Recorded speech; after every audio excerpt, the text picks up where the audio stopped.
Kita lanjut ke perubahan kimia. Perubahan kimia adalah perubahan yang dapat menghasilkan atau membentuk zat baru dengan sifat kimia yang berbeda.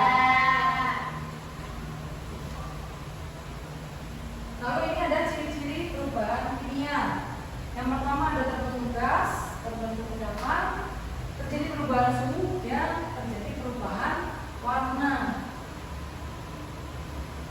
Lalu ini contoh, ada pembuatan yogurt, kue bakar, apel busuk, palu berkarat, pemakan kue, dan pesanan makanan. Oke, jadi untuk hari ini kalian membuat kelompok ya. Kelompok 1, 2, dan 3. Untuk kelompok 1, kalian mendiskusikan tentang ciri-ciri perubahan kimia ya. Yaitu ada Mbak Nisa, Mbak Isti, dan Mbak Sintia. Lalu kelompok 2, Mbak Puji, Mbak Mariam, dan Mbak Neni itu membahas tentang ciri-ciri yang menyertai perubahan kimia. Dan kelompok 3, Mbak Gemara, Mbak Indah, dan Mbak Aisyah mendiskusikan tentang contoh perubahan kimia pada kehidupan sehari-hari. Silakan membentuk kelompok.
dalamnya. Selain itu, bentuk semula tidak akan kembali, ya. Jadi kalau sudah rusak, dia tidak akan kembali jadi bagus.